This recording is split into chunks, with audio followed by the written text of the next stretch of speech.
નમો લોહે સૌહરિહંતાણમ નમો લોહે સૌવિદાનમ નમો લોહે સૌઆયર્યામ નમો લોહે સૌજાયામ નમો લોહે સૌત્રિકાવતી સાવનમ ઓમકારમિંદુ સંયુક્ત નિત્યમ જયંતી યોગિના કામદમોક્ષદો છે ઓંકારાય નમો નમઃ મંગળમ ભગવાન મંગળમ ગૌતમો મંગળમ કુંકુંડારી વિજેન્દ્રમોષ મંગળમ નમઃ સમયસારાય સ્વાનુભૂત્યા તથા સ્થિતિ સ્વભાવાય ભવાય સર્વમાં વિભાવ નિયુત નિરાકાર.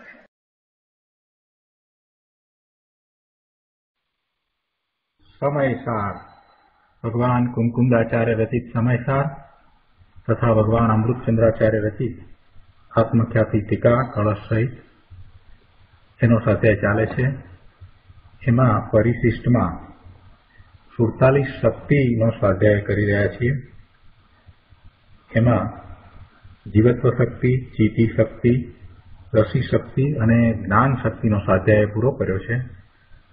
અત્યારે સુખ શક્તિનો સ્વાધ્યાય આપણે શરૂ કર્યો છે. આ શક્તિ ઉપર પૂજ્ય ગુરુદેવ કાનજી સ્વામીએ આપેલ પ્રવચનમાંથી થોડા અંશો લીધા છે. વિશેષ અંશો આજે લઈએ. સુખ શક્તિ, અનાકુળતા જેનું લક્ષણ છે એવી સુખ શક્તિ, અનાકુળતા જેનું સ્વરૂપ છે એવી સુખ શક્તિ, આત્માના અનાકુળ આનંદ સ્વભાવમય એ આનંદ શક્તિ છે તે સુખ શક્તિ છે. ત્રિકાળી ધ્રુવ ભગવાન આત્મા અંદર પૂર્ણ આનંદના સ્વભાવથી ભરેલું તત્વ છે અને એના આશરે જતા એની સન્મુખ દ્રષ્ટિ કરીને પરિણમતા અંદરથી આનંદ શક્તિ ઉછળે છે, આનંદનો અનુભવ થાય છે. એ આ સુખ શક્તિને કારણે થાય છે. અને અમૃતચંદ્રાચાર્ય ભગવાને જે 5મી ગાથામાં એમ કહ્યું કે અમને નિરંતર ઝરતો આસ્વાદમાં આવતો સુંદર જે આનંદ તે મય પ્રત્યુષ્વ સંવેદન સ્વરૂપ સંવેદન પ્રગટ છે. એ આનંદનું કારણ પણ અંદરમાં રહેલી આનંદ શક્તિ છે. નિરાકુરતાની વાત ગુરુદેવે કરી કે આકુરતા કઈ રીતે છે અને કઈ રીતે નિરાકુરતા છે. કાંઈક કરવાના ભાવ છે એ આકુરતામય છે. કાંઈ પણ કરવું નથી અને જે થાય છે તે જ્ઞાન કરવું છે અને જ્ઞાન તો એ સહજ થાય છે એમ એ અનાકુરતાની વાત ગુરુદેવે કરી. એટલે સર્વ વિકલ્પ રહિત કાંઈ પણ કરવાના બોજા વિના, એવા ભાર વિના નિર્ભારતા તે અનાકુરતા છે. અને એ આવી અનાકુરતા લક્ષણ સુખ શક્તિ છે. હવે આગળ સ્વાધ્યાય લઈએ. ગઈકાલે આટલે સુધી વાત થઈ છે. અહીંયા પ્રવચન રત્નાકર ભાગ 11મો પાન નંબર 32 ઉપર ત્રીજા પેરેગ્રાફમાં આગળ ગુરુદેવ સમજાવે છે કે 47 શક્તિના આ અધિકારમાં શ્રદ્ધા અને ચારિત્ર એ બંને શક્તિઓનું અલગથી વર્ણન કર્યું નથી. શ્રદ્ધા અને ચારિત્ર એ બંને શક્તિઓનું અલગથી વર્ણન કર્યું નથી અહીંયા આ 47 શક્તિના અધિકારમાં. એટલે એનો અર્થ એવો નથી કે એ શક્તિ નથી. આ શ્રદ્ધા અને ચારિત્ર એ બંને શક્તિઓ ને સુખ શક્તિમાં સમાવી દીધી છે. સુખ શક્તિની જેમ શ્રદ્ધા શક્તિ પણ ત્રિકાળ છે. આ આનંદમય ત્રિકાળી ધ્રુવ દ્રવ્ય તે હું છું એવી પ્રતીતિ શ્રદ્ધાન, એવી પ્રતીતિ એવું શ્રદ્ધાન થાય તે તેનું કાર્ય છે. એટલે શ્રદ્ધા શક્તિનું કાર્ય છે. સમ્યક દર્શન રૂપ થવું તે શ્રદ્ધા શક્તિનું કાર્ય છે. હવે કઈ રીતે સમાવી છે એ વાત ગુરુદેવ આપણને સમજાવે છે કે સુખ શક્તિમાં આ શ્રદ્ધા શક્તિ કઈ રીતે આવી જાય છે એ વાત ગુરુદેવ અહીંયા સમજાવે છે કે સમ્યક દર્શન રૂપ થવું તે શ્રદ્ધા શક્તિનું કાર્ય છે અને એવું સમ્યક દર્શન થાય ત્યારે અતિન્દ્રિય આનંદનું વેદન હોય છે અને એ અતિન્દ્રિય આનંદનું વેદન છે એ આ સુખ શક્તિને કારણે છે.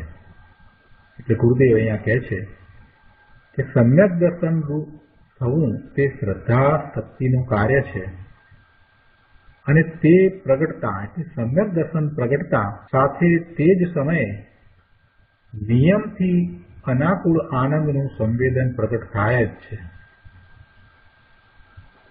એમ ન હોય કે સમ્યક દર્શન થાય અને અનાકુળ આનંદનું સંવેદન પ્રગટ ન થાય, એમ ન હોય, એવું ક્યારેય હોય નહીં.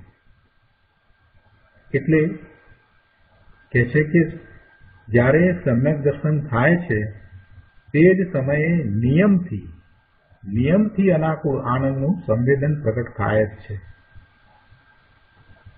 તેનો અર્થ એ થયો કે જે સમ્યક દર્શન છે તેની સાથે અનાકુળ આનંદનું વેદન હોય જ છે. સમ્યક દર્શન હોય અને અનાકુળ આનંદનું વેદન ન હોય એમ બને જ નહીં. એટલે આ સુખની શક્તિ, આનંદની શક્તિને એ શ્રદ્ધા શક્તિની સાથેનો આવો ગાઢ સંબંધ છે એમ કહી અને ગુરુદેવ એમ કહેવા માંગે છે કે અહીંયા જ્યારે સુખ શક્તિની વાત કરી અને એવા અતિન્દ્રિય આનંદના વેદનની વાત કરી તો અતિન્દ્રિય આનંદનું વેદન છે એમ કહેતા એ વાત સમજાઈ જાય છે કે સમ્યક દર્શન થયું છે. એટલે કહે છે કે આ પ્રમાણે સુખ શક્તિના કાર્ય દ્વારા અનાકુળ આનંદના સંવેદન દ્વારા શ્રદ્ધા શક્તિ અને તેનું કાર્ય પ્રગટ થયાનું સમજી શકાય છે. વાત તો ગુરુદેવે એ કરવી છે કે શ્રદ્ધા શક્તિ ને અહીંયા 47 શક્તિના આ અધિકારમાં અલગથી વર્ણવામાં આવી નથી, પણ એ વાત શ્રદ્ધા શક્તિની વાત અહીંયા સુખ શક્તિમાં સમાઈ જાય છે. કેમ સમાઈ જાય છે?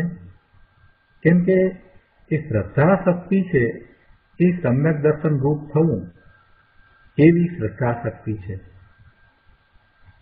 એટલે સમ્યક જ્ઞાન, સમ્યક દર્શન, સમ્યક ચારિત્ર રૂપ સંકિત જ્યારે થાય છે, એવું સમ્યક દર્શન પ્રગટ થાય છે તો તે વખતે સાથે નિયમથી અનાકુળ આનંદ હોય જ છે. એટલે સમ્યક દર્શનની સાથે જે અનાકુળ આનંદ, અતિન્દ્રિય આનંદનું વેદન છે એ અતિન્દ્રિય આનંદનું વેદન આ સુખ શક્તિને કારણે છે. અને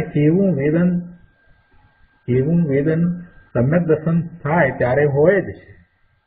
એટલે બીજી રીતે કહીએ તો શ્રદ્ધા શક્તિની વાત આ સુખ શક્તિની વાતમાં આવી જાય છે.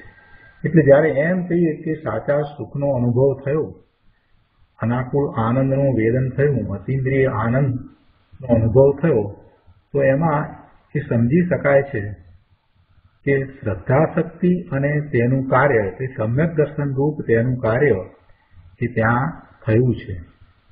એટલે આ રીતે સુખ શક્તિમાં આચાર્ય દેવે શ્રદ્ધા શક્તિ ગર્ભિત કરી દીધી છે. એટલે એનો અર્થ એમ નથી થતો કે બંનેના લક્ષણો એક છે, એમ નહીં. બંનેના લક્ષણ તો ભિન્ન જ છે. આ સુખ શક્તિ એનું લક્ષણ તો અનાકુળ આનંદ, આકુળતા વિનાનો આનંદ એ એનું લક્ષણ છે, એવું એનું સ્વરૂપ છે. જ્યારે શ્રદ્ધા શક્તિ તો એ પ્રતીતિ રૂપ પ્રવર્તે છે અને સમ્યક દર્શન રૂપ થવું તે શ્રદ્ધા શક્તિનું કાર્ય છે. આનંદમય ત્રિકાળી ધ્રુવ દ્રવ્ય તે હું છું એવી પ્રતીતિ, એવું શ્રદ્ધાન થાય તે શ્રદ્ધા શક્તિનું કાર્ય છે. બીજી રીતે કહીએ તો સમ્યક દર્શન રૂપ થવું તે શ્રદ્ધા શક્તિનું કાર્ય છે. એટલે બંનેના લક્ષણ તો ભિન્ન ભિન્ન છે, છતાંય આ સુખ શક્તિમાં શ્રદ્ધા શક્તિ સમાય છે. કેમ કે જે આનંદનું વેદન છે એ સુખ શક્તિને કારણે છે, અને એવું વેદન જ્યારે સમ્યક દર્શન થાય છે ત્યારે એ વખતે નિયમથી હોય છે. હવે બીજી વાત હતી ચારિત્ર શક્તિની. 47 શક્તિના અધિકારમાં ચારિત્ર શક્તિને પણ અલગથી વર્ણવી નથી. તો એને માટે પણ ગુરુદેવ સમજાવે છે કે શ્રદ્ધા અને ચારિત્ર તો મૂળ ચીજ છે. 47 શક્તિમાં તેનું વર્ણન નથી, તેથી તે નથી એમ ન સમજવું. એ તો હોય જ, એ તો મૂળ ચીજ છે, એટલે કે એ તો શક્તિ છે જ. અહીંયા આ અધિકારમાં એને જુદી વર્ણવવામાં નથી આવી. પણ એ બંને શ્રદ્ધા અને ચારિત્ર એ બંને શક્તિ સુખ શક્તિમાં સમાવી દીધેલ છે એમ યથાર્થ જાણવું. ચારિત્ર શક્તિ વિશે અહીંયા આગળ વાત કરે છે કે આત્મામાં જેમ શ્રદ્ધા શક્તિ ત્રિકાળ છે તેમ ચારિત્ર શક્તિ પણ ત્રિકાળ છે. ચારિત્ર શક્તિ પણ ત્રિકાળ છે.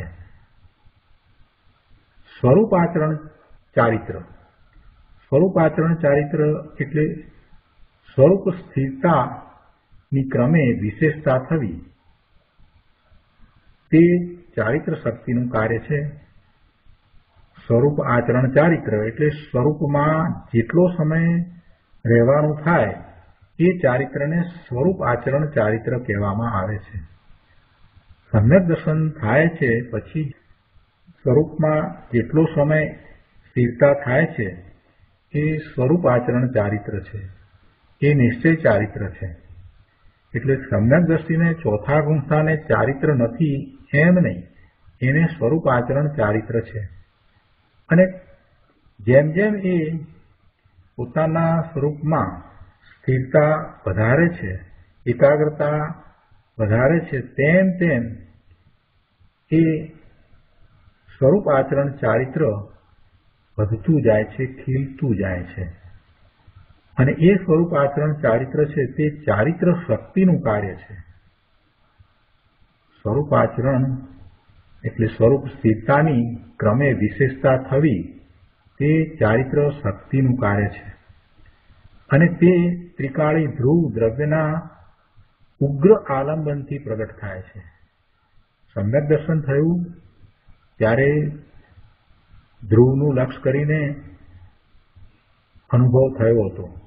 હવે એ લક્ષ કરે છે અને ત્યાં એકાગ્રતા વધારે છે, એટલે એમ એ ઉગ્ર આલંબન થાય છે. એટલે સ્વરૂપને વિશે રહેવાનો કાળ પણ વધે છે અને આનંદનું વેદન વધુ સમય માટે થાય છે. વધારે સમય સંવરની દશા રહે છે, એટલે મલિનતા ઘટે છે, નિર્જરા ઘણી થાય છે અને એમ શુદ્ધિની વૃદ્ધિ થાય છે. એવું સ્વરૂપ આચરણ ચારિત્ર છે. એટલે અહીંયા કહે છે કે સ્વરૂપ આચરણ એટલે સ્વરૂપ સ્થિરતાની ક્રમે વિશેષતા થવી તે ચારિત્ર શક્તિનું કાર્ય છે અને તે ત્રિકાળી ધ્રુવ દ્રવ્યના ઉગ્ર આલંબનથી પ્રગટ થાય છે. હવે આવી ચારિત્રની જે નિર્મળ દશા, એવી જે પર્યાય, એવી ચારિત્રની ક્રમવર્તી વિતરાગી દશા પ્રગટ થાય છે ત્યારે તેની સાથે નિયમથી અનાકુળ આનંદની પ્રચુરતર દશા અનુભવાય છે. જેમ સ્વરૂપને વિશે ઉગ્રતા વધે છે તેમ સાથે સાથે આનંદ એટલે અનાકુળ અતિન્દ્રિય આનંદ એનું સંવેદન પણ પ્રચુરતર થાય છે. પ્રચુર સંવેદન અને પછી એથી આગળ વધીને પ્રચુરતર સંવેદન થાય છે. એટલે વિશેષતાથી એવું અનુભવમાં આવે છે. એટલે એ રીતે અહીંયા ચારિત્રની સાથે અનાકુળ આનંદનું વેદન ઘણું છે, પ્રચુર છે. એટલે જ્યારે એવું પ્રચુર આનંદનું સંવેદન છે ત્યારે એ સંવેદન ભલે સુખ ગુણને કારણે, આનંદ શક્તિને કારણે હોય, પણ એ જેને એવી સ્વરૂપ આચરણ ચારિત્રની ઉત્કૃષ્ટ દશા પ્રગટ થઈ છે એને હોય છે. એટલે એ ચારિત્ર શક્તિનું કાર્ય જેને ઉત્કૃષ્ટપણે વર્તી રહ્યું છે, એવા નિર્મળ પરિણામ ચારિત્રના થઈ રહ્યા છે, એને એવી અનાકુળ આનંદની પ્રચુર દશા હોય છે. એનો અર્થ એ થયો કે અનાકુળ સુખ શક્તિના કાર્ય દ્વારા ચારિત્ર ગુણની દશા સમજી શકાય છે. જેમ સમ્યક દર્શન સાથે પણ અનાકુળ આનંદનું વેદન છે, એવી રીતે આ ચારિત્રની દશા વિતરાગી પરિણામ થયા છે, સ્વરૂપ આચરણ ચારિત્ર, અને એમાં પછી વિશેષતાથી એ લીનતા કરે છે, તેમ તેમ એને વધારે ને વધારે આનંદનો અનુભવ થાય છે. એટલે ચારિત્ર ગુણની આ સુખ ગુણ સાથેની જે દશા છે એ સમજી શકાય છે. એટલે અનાકુળ સુખ શક્તિના કાર્ય દ્વારા ચારિત્ર ગુણની દશા સમજી શકાય છે. એટલે આ રીતે ભલે 47 શક્તિના વર્ણનમાં ચારિત્ર શક્તિને ન વર્ણવામાં આવી હોય છતાં એ તો છે જ, અને અહીંયા આનંદની વાત કરી તો એમાં એ આવી જાય છે. અપૂર્વ આનંદ, અલૌકિક આનંદ, અતિન્દ્રિય આનંદ. અને પછી એમાં જયારે એમ કહીએ કે એનું જે સંવેદન છે તે પ્રચુર સંવેદન, અને પછી પ્રચુરતર સંવેદન, પ્રચુરતમ સંવેદન, એમ એ સંવેદનમાં પણ આપણે જયારે આગળ વધતા જઈએ છીએ તેમ તેમ જે ઊંચી દશા થતી જાય છે એ દશા આનંદ દ્વારા એમ જણાવે છે, એમ પ્રગટ કરે છે, એમ પ્રસિદ્ધ કરે છે કે જીવને ચારિત્રનો ખૂબ અપૂર્વ પુરુષાર્થ ઉપડ્યો છે. ચારિત્રનો અપૂર્વ પુરુષાર્થ જેને ઉપડ્યો છે એને આનંદનો અનુભવ પણ પ્રચુર, પ્રચુરતર, પ્રચુરતમ હોય છે. પ્રચુર સ્વસંવેદન. એટલે પ્રચુર સ્વસંવેદન, આનંદના સંવેદનની વાત કરીએ તેમાં આપોઆપ જ એ વાત સમાઈ જાય છે કે એને એવું ચારિત્ર, ઉત્કૃષ્ટ ચારિત્ર પ્રગટ થયું છે. અને એવું ઉત્કૃષ્ટ ચારિત્ર સમ્યક દર્શન વિના તો હોય જ નહીં. એટલે સમ્યક દર્શન અને સમ્યક ચારિત્રની બંને વાત આત્માના પ્રચુર સ્વસંવેદન દ્વારા, અતિન્દ્રિય આનંદ દ્વારા આપણને સમજાઈ જાય છે. એટલે ગુરુદેવે અહીંયા એમ કહ્યું કે આ સુખ શક્તિમાં શ્રદ્ધા અને ચારિત્ર બંને શક્તિઓનું ભલે અલગથી વર્ણન નથી કરી છતાં પણ એ વાત એમાં સમાય છે, સુખ શક્તિમાં સમાય છે. બહુ સરસ રીતે આ બે શક્તિને સુખ શક્તિ સાથેનો સંબંધ અહીંયા ગુરુદેવે સ્પષ્ટ કર્યો છે. એ દ્વારા આપણને એક બીજી વાતનો પણ ખ્યાલ આવે છે કે સમ્યક દર્શન પછી જે ચારિત્રનો પુરુષાર્થ છે તે અદ્ભુત પુરુષાર્થ છે, અને એ અદ્ભુત પુરુષાર્થ વખતે મુનિઓને જે દશા પ્રગટ થાય છે એ કેવી હોય, એ પ્રચુર સ્વસંવેદનની દશા શું દર્શાવે છે, અને એ દ્વારા આપણે શું સમજવાનું છે એ પણ અહીંયા સ્પષ્ટ થઈ જાય છે. અહીંયા આગળ 7મા પેરેગ્રાફમાં કહે છે કે ભાઈ સમ્યક દર્શન થાય, સમ્યક ચારિત્ર પ્રગટે અને સાથે આનંદ ન આવે એવી વસ્તુ સ્થિતિ નથી. કેમ કે જ્ઞાન માત્ર ભાવના પરિણમનમાં સર્વ અનંતી શક્તિઓ એક સાથે ઉછળે છે. સમ્યક જ્ઞાન થાય છે, પોતાના સ્વરૂપનો અનુભવ થાય છે, ત્યારે અનંત શક્તિઓના પરિણમન એમાં એને જ્ઞાનમાં, અનુભવમાં આવી જાય છે. એટલે તો કૃપાળુદેવે કહ્યું છે ને કે સર્વ ગુણાસ્તે સંતિત. અને જો કોઈ એમ કહેતું હોય કે અમને સંતિત થયું છે પણ આનંદનું વેદન નથી, અનાકુળ આહલાદ પ્રગટ્યો નથી, એવો આનંદ પ્રગટ નથી થયો, તો પછી તેની વાત જુઠ્ઠી છે, એને સંકિત થયું જ નથી. સંકિત થયું હોય અને આનંદ ન પ્રગટે એમ બને જ નહીં. આનંદ વિના એને જે બીજો કાંઈ પણ અનુભવ થયો છે તો સમજવું કે એ કાંઈક જુદી વસ્તુ છે, એ સમ્યક દર્શન નથી. સમ્યક દર્શન થાય અને આનંદનું વેદન ન હોય એમ બને જ નહીં. અને સમ્યક દર્શન પછીથી આગળ વધીને જ્યારે ચારિત્રનો પુરુષાર્થ ઉપડે છે અને સાતમા ગુણસ્થાનની દશા હોય ત્યારે પ્રચુર સ્વસંવેદન ન હોય એમ પણ બને નહીં. આગળ 33મા પાના ઉપર બીજા પેરેગ્રાફમાં સમ્યક દર્શનની વાતને વધારે સમજાવતા કહે છે કે ભાઈ, સમ્યક દર્શનની પર્યાયમાં આખું ત્રિકાળી આત્મદ્રવ્ય આવી જાય એમ નહીં. સમ્યક દર્શનની પર્યાયમાં આખું ત્રિકાળી આત્મદ્રવ્ય આવી જાય એમ નહીં, પણ એમાં પૂર્ણ આનંદ સ્વભાવ એવા ત્રિકાળી દ્રવ્યની અને એના પૂર્ણ ત્રિકાળી સામર્થ્યની પ્રતીતિ શ્રદ્ધા અવશ્ય આવી જાય છે. સમ્યક દર્શન આવી કોઈ અલૌકિક ચીજ છે, એની પ્રાપ્તિ થતાં નિર્મળ રત્નત્રય રૂપી મોક્ષ માર્ગ ખુલી જાય છે. ચોથે ગુણસ્થાને ભલે એને આપણે અવિરત સમ્યક દ્રષ્ટિ કહીએ, પણ એને પણ આનંદનું વેદન હોય છે, અલૌકિક આનંદનું વેદન એને પણ હોય છે. એટલે ગુરુદેવ અહીંયા સમજાવે છે કે ચોથે, પાંચમે, છઠ્ઠે ગુણસ્થાને સમ્યક દર્શન સહિત જે અંતરાત્મા છે તેને શિવમગચારી કહ્યો છે. 6 ઢાળામાં એને શિવમગચારી કહ્યો છે. મધ્યમ અંતર આત્મ હૈ જે દેશવ્રતિ અનગારી, જગન કહે અવિરત દ્રષ્ટિ, તીનો શિવમગચારી. ત્રણે એટલે કયા ત્રણેયની વાત કરી છે કે એક તો જે સાતમા છઠ્ઠા ગુણસ્થાનની દશામાં છે તે, એટલે કે મધ્યમ અંતર આત્મ હૈ. તે પછી બીજા જે પાંચમા ગુણસ્થાનની દશામાં છે તે દેશવ્રતિ અણગારી, અને ત્રીજા જે જગન એટલે અવિરત સમ્યક દ્રષ્ટિ. એ ત્રણેયને શિવમગચારી કયા છે. અહીં માર્ગમાં ગમન શરૂ કર્યું છે તો ચોથે અવિરત સમ્યક દ્રષ્ટિને પણ શિવમગચારી કહ્યો છે.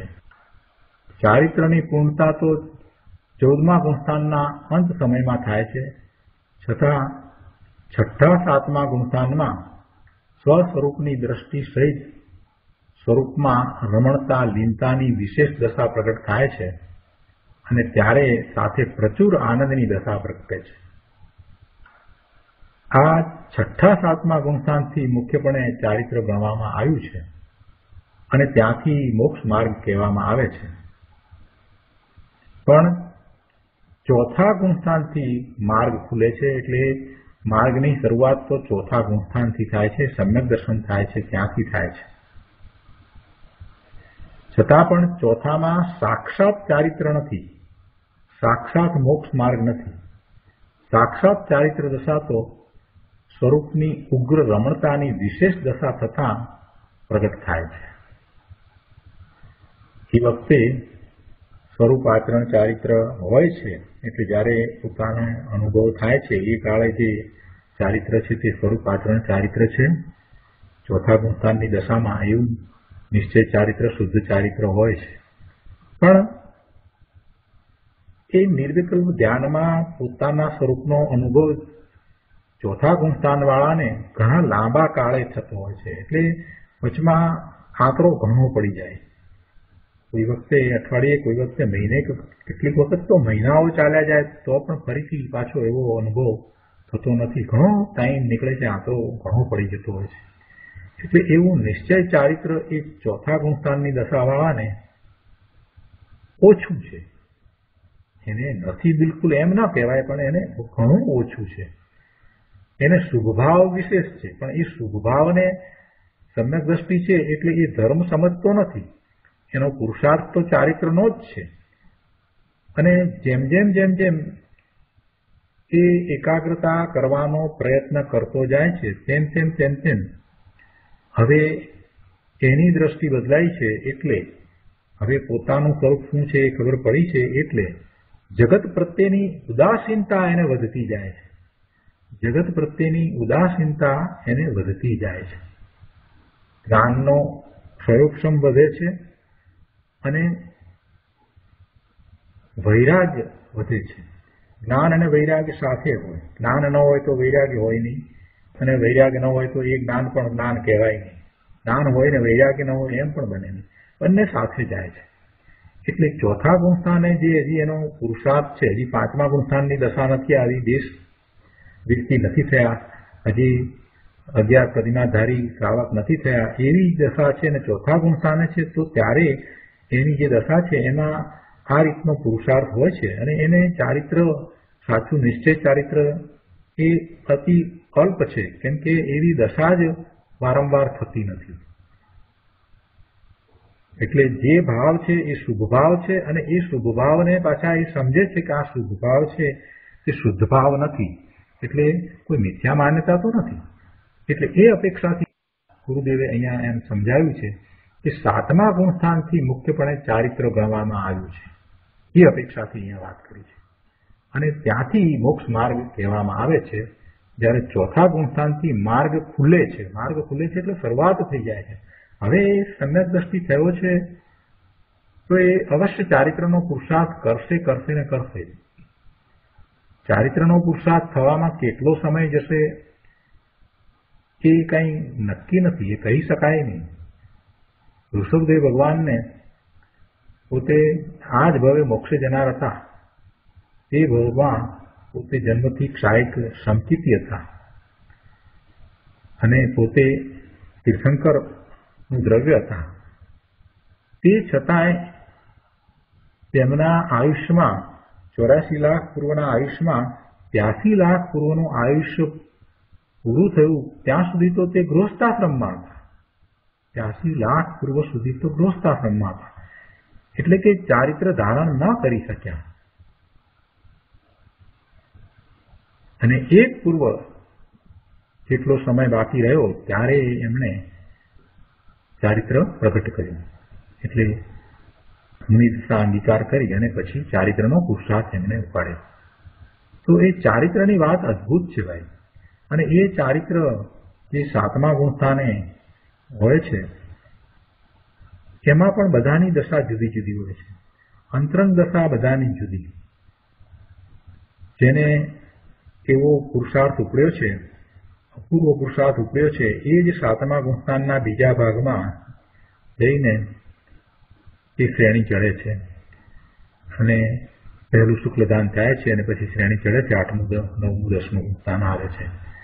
બાકી બધા કંઈ 7મા ગુણસ્થાનની દશાવાળા છે એ શપથ શ્રેણી ચડે છે એમ નથી. ચારિત્રની દશા તો કોઈ અલૌકિક હોય છે અને એ તો મહાપુરુષાર્થથી બળભાગી પુરુષોને પ્રાપ્ત થાય છે.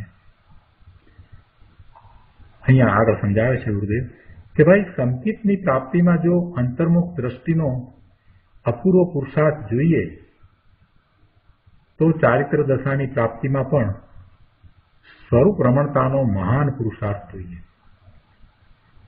સંકિતની પ્રાપ્તિમાં જો અંતર્મુખ દ્રષ્ટિનો અપૂર્વ પુરુષાર્થ જોઈએ, એટલે અંતર્મુખ દ્રષ્ટિ ક્યારેય પહેલા ન કરી હોય એવી અપૂર્વ અંતર્મુખ દ્રષ્ટિ કરવામાં આવે, એવી એકાગ્રતા કરવામાં આવે, ધ્રુવનું લક્ષ કરવામાં આવે, ત્યારે સમ્યક દર્શન પ્રગટ થાય છે. એટલે સંકિતમાં પણ જો એવો અંતર્મુખ દ્રષ્ટિનો, અંતર્મુખતાનો પુરુષાર્થ, અપૂર્વ પુરુષાર્થ જોઈતો હોય તો પછી ચારિત્ર દશાની તો શું વાત કરવી.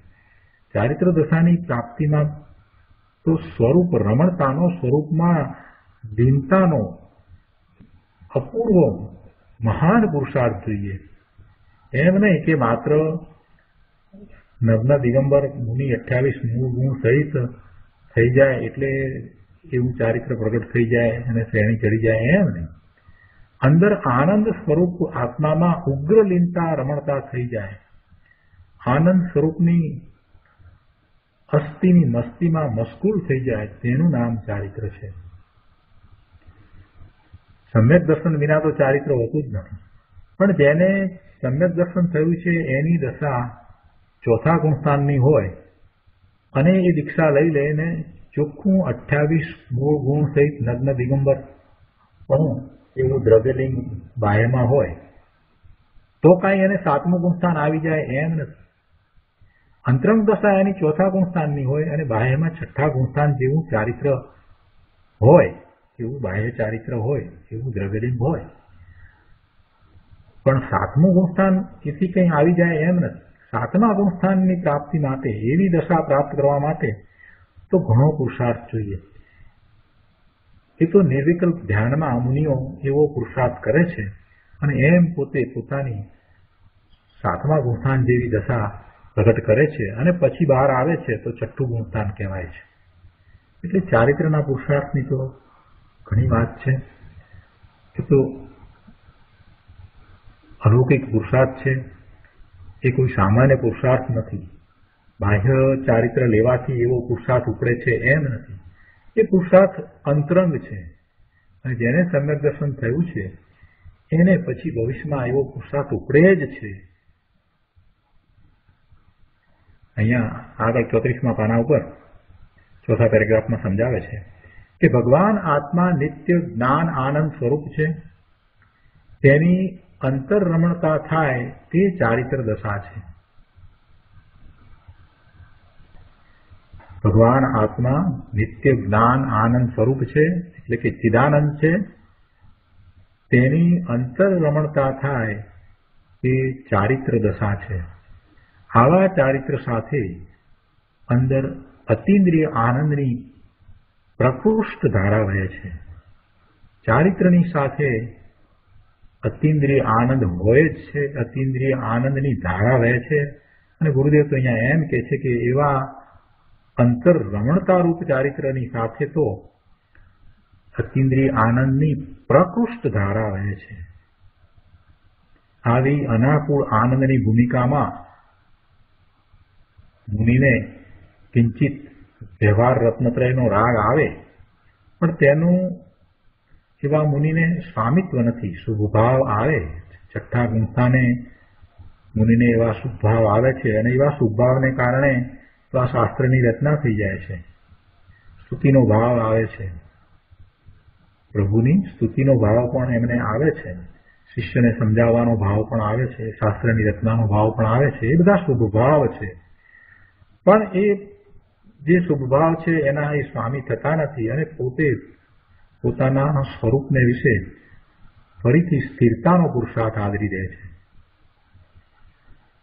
એ જે શુભભાવ છે અને જ્યારે એ પોતે પોતાના સ્વરૂપને વિશે સ્થિરતાનો પુરુષાર્થ કરે છે એ વખતે જે ઘોલન ચાલે છે, એ વખતની જે દશા છે, એ વખતે પણ જે ઉત્કૃષ્ટ પ્રકારનો શુભભાવ છે એ પણ વ્યવહાર છે અને એના ફળ સ્વરૂપે એમને ઇન્દ્રપદની કે ચક્રવર્તી પદની કેવી પ્રાપ્તિ પણ થાય છે. એવું પદ મળે એવો બંધ પણ પડી જાય છે. એટલે કહે છે કે એ વ્યવહારનો રાગ શુભભાવ અને તેનું ફળ જે ઇન્દ્ર ઇન્દ્રાણીના વૈભવ ને કરોડો અપ્સરાઓનો સંયોગ એ બધું થાય પણ એને એ ઝેર સમાન હે બુદ્ધિ હોય છે. એટલે જ્યારે એવી દશા થાય છે તો એવા ક્ષાયિક સમ્યક દ્રષ્ટિ ચક્રવર્તીને જે કાંઈ પ્રાપ્ત થયું છે એ બધું એમને તો હે બુદ્ધિ હોય છે. અથવા તો એવા ઇન્દ્ર જેમને આ બધું પ્રાપ્ત થયું છે અને પોતે સમ્યક દ્રષ્ટિ છે તો એને એ બધું હે બુદ્ધિ હોય છે. એટલે એ છોડવા લાયક છે. એના પ્રત્યે એમને રુચિ હોતી નથી. પુણ્ય અને પુણ્યના સમસ્ત ફળ સંચિતિને ઝેર જેવા લાગે છે. આગળ 6થા પેરેગ્રાફમાં કહે છે કે અહીં કહે છે કે અનાકુળતા જેનું લક્ષણ છે, અનાકુળતા જેનું સ્વરૂપ છે એવી સુખ શક્તિ છે. અનંત શક્તિઓમાં આ સુખ શક્તિ કે જેનું લક્ષણ અનાકુળતા છે, કોઈ આકુળતા છે જ નહીં.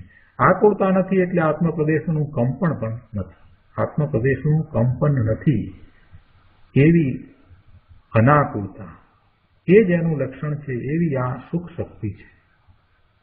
જેમ જાણવું જાણવું એ જ્ઞાનનું લક્ષણ છે, તેમ અનાકુળતા સુખ શક્તિનું લક્ષણ છે. આવા સુખથી ભરેલો અક્ષય ભંડાર ભગવાન આત્મા છે. ભગવાન આત્માને આપણે જ્ઞાન કહીએ છીએ, જ્ઞાન માત્ર કહીએ છીએ, પણ સાથે ને સાથે એ સુખનો પણ સાગર છે. એટલે કહે છે કે આવા સુખથી ભરેલો અક્ષય ભંડાર, જેમાં કાંઈ ઓછું થતું નથી એવો, જેમાં ક્ષય થતો નથી, ઘટતું નથી એવો અક્ષય ભંડાર ભગવાન આત્મા છે. એવા સુખથી ભરેલો અક્ષય ભંડાર ભગવાન આત્મા છે. એ સુખ કોને કહીએ કે જેમાં આકુળતાનું નામ નિશાન નથી.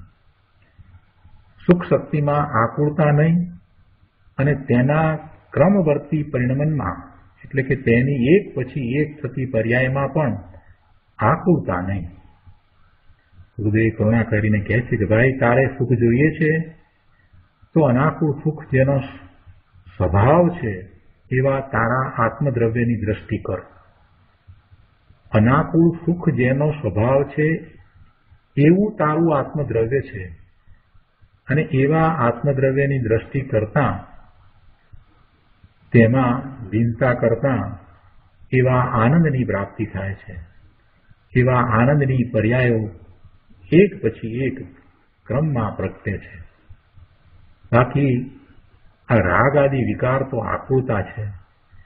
પુણ્યના પરિણામ પણ આકુળતા છે, દુઃખરૂપ છે. આકુળતા છે એટલે દુઃખરૂપ છે. એને કારણે આત્મપ્રદેશનું કંપન થાય છે અને આશ્રવ અને બંધ થાય છે. ગુરુદેવ ફરીથી કરુણા કરીને કહે છે કે ભાઈ, મારે સુખ જોઈએ એમ સુખની અભિલાષા, સુખની ઈચ્છા કરે સુખ નહીં મળે. મારે સુખ જોઈએ છે એમ સુખની ઈચ્છા અને અભિલાષા કરવાથી સુખ નહીં મળે. એટલે અહીંયા તો સાચા સુખની વાત છે, શાશ્વત સુખની વાત છે. જે અલૌકિક સુખ છે, જે અતિન્દ્રિયપણે અનુભવમાં આવે છે, એવા સુખની વાત છે. તો એવું સુખ માત્ર ઈચ્છા કરવાથી, અભિલાષા કરવાથી નહીં મળે, અને પરમાંથી પણ ક્યાંયથી પ્રાપ્ત નહીં થાય. પરનું લક્ષ કરતા પણ એવું સુખ પ્રાપ્ત નહીં થાય. પરનું લક્ષ કરતા જે સુખાભાસ છે એ તો પૂર્વે જે દુઃખની દશા હતી, એ દુઃખની દશામાં થોડીક ક્યાંક કોઈક અંશે શાંતિ એટલે વ્યાકુળતા હતી. તે વ્યાકુળતામાં કંઈક અંશે ઓછપ થવાને કારણે એ સુખાભાસની દશા પ્રગટ થાય છે, અને એને આ જીવ અનાદિનો સુખ માનીને બેઠો છે. એટલે એ પરમાં સુખ શોધે છે. ગુરુદેવ અહીંયા એ વાત સમજાવે છે કે ભાઈ, સુખ જોઈએ તો માત્ર સુખની અભિલાષા અને ઈચ્છા કરે સુખ નહીં મળે. કેમ કે ઈચ્છા જ દુઃખરૂપ છે, એ દુઃખ માત્ર છે. ઈચ્છા કરવી એ પણ દુઃખ છે, એ દુઃખનું મૂળ છે. આકાંક્ષા, ઈચ્છા, આસક્તિ એ બધા દુઃખના મૂળ છે. એટલે જેને સુખ જોઈએ છે એને તો પોતાના સ્વરૂપમાંથી જ એ પ્રાપ્ત કરવાનું છે, અને એવા સુખની પ્રાપ્તિ, અતિન્દ્રિય સુખની પ્રાપ્તિ સુખમય ભગવાન આત્માનું લક્ષ કરતા થાય છે. આગળ 35મા પાના ઉપર બીજા પેરેગ્રાફમાં ગુરુદેવ સમજાવે છે કે ભગવાન આત્મામાં શક્તિ રૂપે સુખ ત્રિકાળ ભર્યું છે. ફરીથી દ્રઢતા કરાવે છે કે ભગવાન આત્મામાં શક્તિ રૂપે સુખ ત્રિકાળ ભર્યું છે. આત્મામાં સુખ તો ભર્યું છે. ભર્યું છે એટલે ભૂતકાળમાં પણ હતું, વર્તમાનમાં પણ છે, અને ભવિષ્યમાં પણ રહેવાનું છે. સુખ શક્તિ એ કઈ નવી નથી, એ કઈ પ્રગટ થતી નથી, એ બહારથી કોઈ કારણથી પ્રગટ થાય છે, આવે છે, એમ નથી. સુખ શક્તિ એ સુખનો ગુણ, એ સહજ છે, એ આત્માનું સ્વરૂપ છે, અને આત્માના અસંખ્ય પ્રદેશમાં એ વ્યાપેલો છે, એ રહ્યો છે, અને ક્યારેય એ ન હતો કે ઓછો હતો કે અધૂરો હતો એમ તો છે જ નહીં. એટલે કહે છે કે ભગવાન આત્મામાં શક્તિ રૂપે સુખ ત્રિકાળ ભર્યું છે, ગુણ રૂપે એ સુખ ભર્યું છે. અને એ ગુણ છે, એ શક્તિ છે, તો એનું પરિણમન પણ છે. પણ આ વાત જીવને બેસતી નથી. ક્યારે એને એમ બેસતું નથી કે આત્મામાંથી સુખ આવે, એ વાતનો એ સ્વીકાર કરતો જ નથી. વર્તમાનમાં પણ કેટલા લોકો સ્વાધ્યાયમાં બેઠા છે, સ્વાધ્યાય કરે છે અથવા શાસ્ત્ર વાંચે છે, ગુરુની વાણી સાંભળે છે, પણ હજી એવો સ્વીકાર કોઈકને જ થાય છે કે ખરેખર આત્મામાં સુખ છે અને આત્મામાંથી જ સુખની પ્રાપ્તિ થાય. બીજી બધી શાસ્ત્રની વાતમાં એને રસ પડે, ચર્ચાઓ કરે, દ્રવ્ય ગુણ પર્યાયની મોટી મોટી વાતો કરે, પર્યાયના ષટકારકોની પણ વાત કરે, કારણ પરમાત્માની પણ વાત કરે. પણ એમને કહીએ કે ગુરુદેવ રોજ એમ કહે છે કે સુખ તો આત્મામાં ભર્યું છે, તો એવા આત્મામાંથી સુખની પ્રાપ્તિ માટેનો તમે પ્રયત્ન કેમ નથી કરતા? તમે કેટલો પ્રયત્ન કર્યો? મોટા મોટા વિદ્વાનો, પંડિતો જો એ વાતનો સ્વીકાર કરતા હોય તો એમણે એ પ્રયત્ન કર્યો હોવો જોઈએ અને પછી એની પાછળ જ લાગી જવા જોઈએ. પણ એમ તો કરતા જોવામાં આવતા નથી. ગુરુદેવે તો કહ્યું કે ભગવાન આત્મામાં શક્તિ રૂપે સુખ ત્રિકાળ ભર્યું છે. અને આપણે પણ આવા શાસ્ત્રના અભ્યાસ દ્વારા, આગમના અભ્યાસ દ્વારા એમ કહીએ છીએ કે શક્તિ રૂપે આત્મામાં સુખ છે, સુખ નામનો ગુણ છે, અને એ સુખ નામનો ગુણ શાશ્વત છે, એનો નાશ થતો નથી, અવિનાશી છે. આત્મા અવિનાશી છે તો ગુણ પણ અવિનાશી છે. એ ત્રિકાળ રહે છે, એટલે ત્રિકાળ સુખ ભર્યું છે કહીએ છીએ. પણ ખરેખર એવો સ્વીકાર ક્યાં છે? જો સ્વીકાર હોય તો પછી આત્મામાંથી આવતા સુખની પ્રાપ્તિ માટેનો પ્રયત્ન પણ થાય, એટલે પોતાના સ્વરૂપના અનુભવ માટેનો પ્રયત્ન પણ થાય. એટલે નિર્વિકલ્પ ધ્યાનમાં પોતાના સ્વરૂપની પ્રાપ્તિનો પુરુષાર્થ પણ ઉપડે. પણ એવું તો ક્યાં જોવામાં આવે છે? ગુરુદેવ અહીંયા કહે છે કે ભગવાન આત્મામાં શક્તિ રૂપે સુખ ત્રિકાળ ભર્યું છે. ભગવાન સિદ્ધને, એટલે સિદ્ધ ભગવાનને એ સુખની પૂર્ણ વ્યક્તિ થઈ ગઈ છે, એટલે એ સુખ પૂર્ણપણે પ્રાપ્ત છે, એની વ્યક્તતા થઈ છે. સિદ્ધ ભગવાનને સુખની પૂર્ણ દશા અનંત સુખ હોય છે, અવ્યાબાદ સુખ હોય છે, શાશ્વત રહે છે. સિદ્ધ ભગવાનને પ્રગટ 8 ગુણના વર્ણનમાં, સિદ્ધ ભગવાનના 8 ગુણ કહીએ છીએ ને, તો સિદ્ધ ભગવાનને પ્રગટ 8 ગુણના વર્ણનમાં સમ્યક્ત્વ, જ્ઞાન, દર્શન અને વીર્ય એ 4 આવે છે. અને એ 4 ઘાતી કર્મના ક્ષયથી હોય છે. એટલે કે 4 ઘાતી કર્મના ક્ષયના નિમિત્તે પ્રગટ થાય છે, એટલે પેલા 4 ઘાતી કર્મનો ક્ષય થાય છે. સમ્યક્ત્વ, જ્ઞાન, દર્શન અને વીર્ય એ 4 ઘાતી કર્મના ક્ષયના નિમિત્તે હોય છે. અને 4 અઘાતી કર્મના ક્ષયથી, એટલે એના ક્ષયના નિમિત્તથી અવ્યાબાદ, અવગાહન, સૂક્ષ્મત્વ અને અગુરુ લઘુત્વ હોય છે.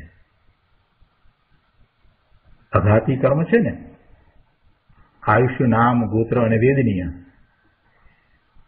એના ક્ષયના નિમિત્તે અવ્યાબાદ, અવગાહન, સૂક્ષ્મત્વ અને અગુરુ લઘુત્વ હોય છે. વેદનીય કર્મની પ્રકૃતિના ક્ષયના નિમિત્તે અવ્યાબાદ હોય છે. આયુના ક્ષયના નિમિત્તે અવગાહન અને નામ કર્મના ક્ષયના નિમિત્તે સૂક્ષ્મત્વ હોય છે. એ રીતે ગોત્ર કર્મના ક્ષયના નિમિત્તે અગુરુ લઘુત્વ હોય છે. એટલે ગુરુદેવે એ વાત અહીંયા લીધી છે કે 4 ઘાતી કર્મના ક્ષયના નિમિત્તે તો સમ્યક્ત્વ હોય છે, એટલે સમ્યક જ્ઞાન, સમ્યક દર્શન, સમ્યક ચારિત્ર અને વીર્ય પ્રગટ થાય છે. અને 4 અઘાતી કર્મના ક્ષયથી અવ્યાબાદ, અવગાહન, સૂક્ષ્મત્વ અને અગુરુ લઘુ ગુણ પ્રગટ થાય છે. આમ એ ગુણો પ્રગટ થાય છે. આવી સર્વોત્કૃષ્ટ દશા અનંત મહિમાયુક્ત, અનંત શક્તિમય નિજ આત્મદ્રવ્યના જ્ઞાન, શ્રદ્ધા અને રમણતા કરતા પ્રાપ્ત થાય છે. પણ પોતાની જાતને જૈન કહેવડાવનારા જૈનાભાસીઓ સમજ્યા વિના જ વ્રત, પ્રતિમા એટલે પડિમા અથવા તો પ્રતિજ્ઞા વગેરેને ચારિત્ર કહે છે. ગુરુદેવ કહે છે કે આ જે દશા પ્રગટ થાય છે એનું નિમિત્ત કારણ તો કયું, પણ એ પોતાના પુરુષાર્થ દ્વારા પ્રગટ થાય છે અને એ દશા ઉત્કૃષ્ટ દશા છે અને એ દશા અત્યંત મહિમાવંત છે અને એમાં અનંત શક્તિઓ પ્રગટ થાય છે, એ પ્રગટપણે ઉછળે છે અને એ દશામાં એ જ્યારે લીનતા કરે છે, રમણતા કરે છે ત્યારે એને આ સુખ શક્તિના કારણે ઉદ્ભવતો આનંદ પ્રગટ થાય છે. તો એ વાતને જે લોકો સમજતા નથી અને પોતાની જાતને જૈન કહેવડાવે છે એને માટે ગુરુદેવ કહે છે કે અરે લોકો એટલે કે કોઈ જૈનાભાસીઓ સમજ્યા વિના જ વ્રત, પ્રતિમા વગેરેને ચારિત્ર કહે છે. પણ ભાઈ એ માર્ગ નથી. આત્મા સ્વરૂપથી જ સદા આનંદમય, સચિદાનંદમય છે. એટલે પોતે જ સ્વરૂપથી પોતાનું સ્વરૂપ જ આનંદમય, જ્ઞાન અને આનંદમય છે અને એના જ્ઞાન, શ્રદ્ધા અને રમણતા કરતા એવા પરિણામ અનુભવમાં આવે છે, એવા પરિણામ પ્રગટ થાય છે અને એ અનુભવમાં આવે છે અને તેની પૂર્ણતા થઈ પૂર્ણ સુખ એટલે અનંત સુખ પ્રગટ થાય છે. આવો માર્ગ છે. પૂર્ણ સુખની પ્રાપ્તિ એ ચારિત્રના પુરુષાર્થને કારણે થાય છે અને ચારિત્રનો પુરુષાર્થ પોતાના સ્વરૂપનું લક્ષ્ય કરીને, એકાગ્રતા કરીને એમાં રમણતા કરતા થાય છે. બાકી કોઈ બાહ્ય ચારિત્ર દ્વારા એ થાય છે એમ નથી. આગળ 36મા પાના ઉપર બીજા પેરેગ્રાફમાં ગુરુદેવ સમજાવે છે કે અજ્ઞાની બાહ્યમાં સુખ માને છે. અહીંયા સુખની જ વાત કરી છે ગુરુદેવે. જે ઉદાહરણો આપ્યા છે અને જે અંદર જે મહાપુરુષોના જીવન ચરિત્રની જે વાત પણ કરી છે એ બધા દ્વારા ગુરુદેવને સમજાવવી છે તો આ સુખની શક્તિ છે. એટલે આપણે એ બધા મહાપુરુષોના જીવન ચરિત્રની જે વાત ગુરુદેવે કરી છે એ લેતા નથી, પણ બધાને એ વાંચી જવા માટે મારી વિનંતી છે. આપણે અહીંયા મૂળ વાતને લઈએ છીએ. તો 36મા પાના ઉપર બીજા પેરેગ્રાફમાં ગુરુદેવ સમજાવે છે કે અજ્ઞાની બાહ્યમાં સુખ માને છે. જ્ઞાની જ્યાંથી વિરક્ત થાય છે, જ્ઞાની જ્યાંથી વિરક્ત થાય છે ત્યાં અજ્ઞાની ઝંપલાવે છે. કેમ ઝંપલાવે છે? કેમ કે અજ્ઞાનીને ત્યાં સુખ પડ્યું છે એમ લાગે છે, એટલે એ ત્યાં ચેન માની અને ઝંપલાવે છે. એ બહુ સરસ શબ્દ મૂક્યા છે. અજ્ઞાની બાહ્યમાં સુખ માને છે અને એ બાહ્ય જે સંયોગો જે છે ત્યાં ચેન માની અને ઝંપલાવે છે. જ્ઞાની એ સંયોગોમાં એ સુખ માનતો નથી અને એને દુઃખનું જ કારણ માને છે અને ત્યાંથી એ પોતે વિરક્ત થાય છે. એટલે જ્ઞાની જ્યાંથી વિરક્ત થાય છે, અજ્ઞાની ત્યાં ચેન માનીને ઝંપલાવે છે. જેમ કે અજ્ઞાની સ્ત્રી, પરિજન, કુટુંબીઓ વગેરે, મિત્ર, ધન, મકાન ઇત્યાદિમાં સુખ માને છે અને ત્યાં જ રોકાઈ રહે છે. જ્યારે જ્ઞાની ત્યાંથી વિરક્ત થાય છે અને સ્વરૂપ વિશે સ્થિરતાના પુરુષાર્થનો પ્રયાસ કરે છે. જ્ઞાનીનો પુરુષાર્થ શું છે? સમ્યક દર્શન થયા પછીથી ચારિત્રનો પુરુષાર્થ હોય. ચોથા ગુણસ્થાન પછી પાંચમા ગુણસ્થાનમાં એ દેશવિરતિ થાય છે તો પણ એ ચારિત્ર છે. અને પછી સાતમા ગુણસ્થાનની દશામાં તો પૂર્ણ ચારિત્રની દશા એ પ્રગટ કરી લે છે. કે સમ્યક દર્શન જેને થયું છે એવા જ્ઞાનીને બધેથી વૈરાગ્ય ભાવ થાય, ઉદાસીનતા જગતના પદાર્થો તરફ થાય અને એ બધેથી એમ વિરક્ત થાય છે. એ રંજિત થતો નથી, એ રક્ત થતો નથી અને વિરક્ત થાય છે. ભલે એ સંયોગોમાં રહ્યો હોય પણ એનાથી એ વિરક્ત થાય છે. સંયોગો તો કાંઈ એ બદલી નાખે એમ બનતું નથી, કેમ કે પૂર્વકર્મના ઉદયને કારણે એ સંયોગો પ્રાપ્ત થયા છે. રાજપાટ આદિ પ્રાપ્ત થયું હોય તો થયું હોય, પણ એનાથી એ વિરક્ત થઈ જાય છે. એનાથી એ વિરક્ત થઈ જાય છે. રાજપાટ તો ત્યાં ને ત્યાં જ રહ્યા છે, છતાં એ એનાથી વિરક્ત વર્તે છે. પછી જયારે ઉગ્ર પુરુષાર્થ ઉપડે છે ત્યારે તો દીક્ષા લઈને ચાલી નીકળે છે. જયારે પેલો અજ્ઞાની ત્યાં જ સુખ માનીને ત્યાં જ રોકાઈ રહે છે, અને જેને એ નથી મળ્યું એ એવા બાહ્ય સુખની પ્રાપ્તિનો પ્રયત્ન કરે છે, મિથ્યા પ્રયત્ન કરે છે. જે કાંઈ એના પ્રયત્નથી એને મળે છે એમ નથી, પણ એ માને છે. અજ્ઞાની એમ માને છે કે મારા પ્રયત્ન દ્વારા, મારી મહેનત દ્વારા મને આટલી સમૃદ્ધિ મળી, આ મકાન મળ્યું, આટલી કાર મળી, આટલું આ મળ્યું, આટલું તે મળ્યું, મારા પ્રયત્નથી, મારી મહેનતથી મને મળ્યું, એવું અજ્ઞાની માને છે. અને એમાં જ એ ઝંપલાવે છે. સુખની શોધમાં એ ત્યાં ને ત્યાં જ રોકાઈ રહે છે. સુખ તો પોતામાં જ ભર્યું છે, પણ એની ખબર નથી, તેથી તે બધે બહાર જ ફાંફા મારે છે અને નિરાશ થઈ દુઃખી થાય છે. આ વાત ગુરુદેવે કરી એટલે કોઈએ કહ્યું કે હા, પણ કોઈ તો એ સંયોગોમાં સુખી હોય એમ દેખાય છે. આવી વાત કરી એટલે આવો પ્રશ્ન કોઈકે કર્યો કે કોઈ તો એમાં પાછા સુખી હોય એમ દેખાય તો છે. આ બધા પૈસાવાળા બધા સુખી તો દેખાય છે. ગુરુદેવ કહે છે કે જોડે સુખી નથી. સાંભળને, સુખ તો દૂર રહો, એ સંયોગોમાં સુખની ગંધે નથી. એમણે ક્યાં સાચા સુખનો અનુભવ કર્યો છે, તેમને ખ્યાલ આવે કે સુખ કેવું હોય. એટલે ગુરુદેવ જેમને સુખની પ્રાપ્તિ થઈ છે એ એમ કહી શકે કે ભાઈ એમાં સુખની ગંધે નથી. બીજું તો કોણ કહી શકે?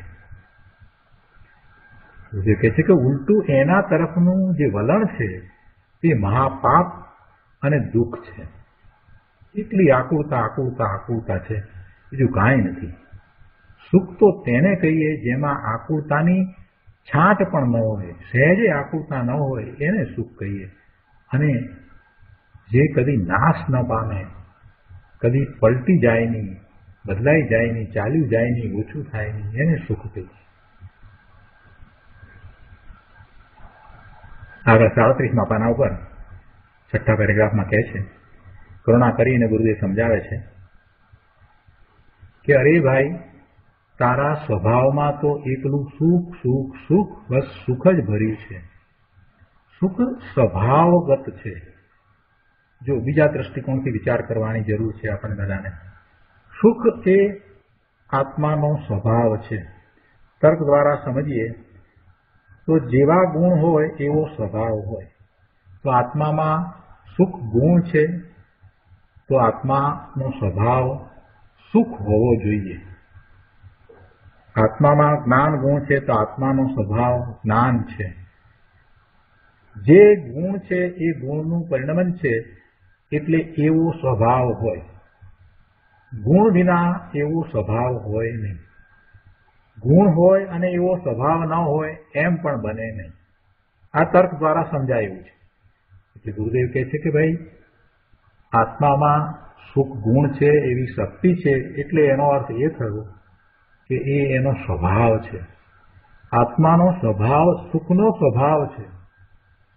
આત્માનો સ્વભાવ દુઃખનો સ્વભાવ છે જ નહીં. આત્માનો સ્વભાવ જ સુખનો છે. કે ભાઈ, તારા સ્વભાવમાં તો એકલું સુખ સુખ સુખ, બસ સુખ જ ભર્યું છે.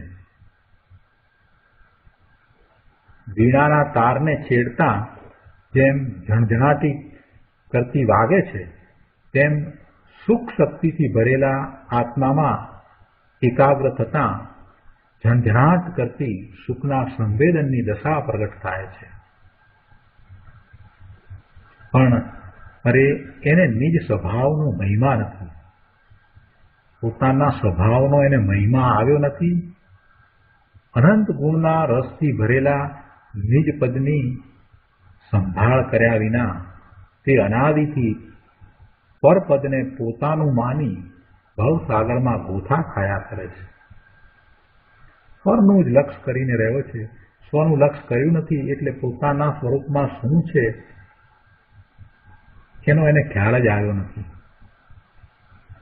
પોતે જ્ઞાન સ્વભાવી છે, આનંદ સ્વભાવી છે, સુખ સ્વભાવી છે, શાંત સ્વભાવી છે, નિર્મળ સ્વભાવી છે, એવો ભગવાન આત્મા ચૈતન્ય એનું જેને લક્ષ કર્યું નથી એને બિચારાને બહારમાં જ સુખની આનંદની શોધ છે. એટલે ગુરુદેવ કહે છે કે જેને નિજપદની સંભાળ કરી નથી, નિજપદને જોયું નથી, જાણ્યું નથી, એને અનુભવ્યું નથી, પોતાના નિર્મળ શુદ્ધ પદને જેને જાણ્યું નથી, જોયું નથી, અનુભવ્યું નથી, એ અનાદિથી પરપદને, પરદ્રવ્યને પોતાનું માની ભવસાગરમાં ગોથા ખાય છે, ભવના ભ્રમણ કરે છે. એની દુર્દશાની સી વાત! દારૂણ દુઃખોથી ભરેલી એની કથની કોણ કહી શકે? આ ચાર ગતિના ભ્રમણ છે ને, એમાં દુઃખ સિવાય બીજું કાંઈ નથી, પારાવાર દુઃખ જ છે. અહીં આચાર્ય ભગવાન ભાઈ તને તારું સુખ નિધાન બતાવે છે, તો હવે તો નિજ નિધાન પર એક વાર નજર કર. નજર કરતા જ તું ન્યાલ થઈ જાય એવું તારું દિવ્ય અલૌકિક નિધાન છે. ગુરુદેવ કહે છે કે મારા નયનની આળ ફેરે નિરખ્યા નમે નયને હરી. એમાં આવે છે ને, આ હરી એ કોઈ બીજી ચીજ નહીં, નિજ શુદ્ધ આત્મા ચિદાનંદ ઘન પ્રભુ તે હરી છે. એમ કહ્યું ને કે મારા નયનની આળ ફેરે નિરખ્યા નમે નયને હરી. તો અહીંયા હરિનો અર્થ શું છે કે નિજ શુદ્ધ આત્મા ચિદાનંદ ઘન પ્રભુ તે હરિ છે, એ કોઈ બીજી ચીજ નથી. હરિ એટલે બીજો કોઈ નહીં, પોતે શુદ્ધ આત્મા છે તે હરિ છે. જે દુઃખને હરે અર્થાત સુખને કરે તે હરિ છે. તો દુઃખને કોણ હરે? દુઃખને હરનારો તો પોતે છે. પોતાના સ્વરૂપનું લક્ષ્ય કરતા સુખની પ્રાપ્તિ થાય છે અને દુઃખ હરાઈ જાય છે. એમ નથી કે બીજા અન્યનું લક્ષ્ય કરતા એને સુખની પ્રાપ્તિ થાય. લોકોની માન્યતા હજી એવી જ છે કે તીર્થંકર ભગવાન, સિદ્ધ ભગવાન આપણને સુખ આપી દેશે. હા, એમ નથી. તીર્થંકર ભગવાને, સિદ્ધ ભગવાને તો જે કરુણા કરવી હતી એ કરી, પણ તે એ કરુણા સમજી નહીં અને તું એ કરુણાનું ભાજન થયો નહીં, એટલે આ દુઃખી થાય છે. એમણે તો જે આપવાનું હતું એ કરુણા કરીને આપ્યું છે ને, અત્યારે વર્તમાનમાં પણ એ જ આપી રહ્યા છે. એ દિવ્ય ધ્વનિમાં, ઓમકાર ધ્વનિમાં એ જ્ઞાનના ધોધ વરસી રહ્યા છે. એ એમની મોટામાં મોટી કરુણા છે. અને તને સિદ્ધ સમાન કહ્યો એ મોટામાં મોટી કરુણા છે. તેથી વિશેષ શું આપે? એટલે એમણે તો જે આપવાનું છે તે આપી દીધું છે. અહીંયા વાત તો તારા આત્માની ચાલે છે. ગુરુદેવ કહે છે કે ભાઈ તું જ ભગવાન આત્મા શુદ્ધ ચિદાનંદ ઘન પ્રભુ છો અને તું જ હરિ છો.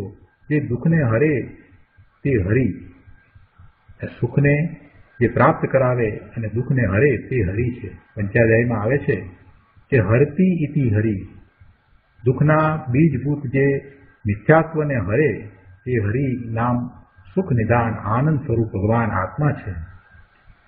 પ્રમાદ છોડીને, વિષયોનું વલણ છોડીને પોતાના હરિ નામ ભગવાન આત્માને એકાગ્ર થઈ નિરખવો, ભજવો તે સુખનો ઉપાય છે. તો આ રીતે આ સુખ શક્તિ પૂરી થઈ. એની અંદર શ્રદ્ધા શક્તિ અને ચારિત્ર શક્તિની પણ ગુરુદેવે વાત સમજાવી.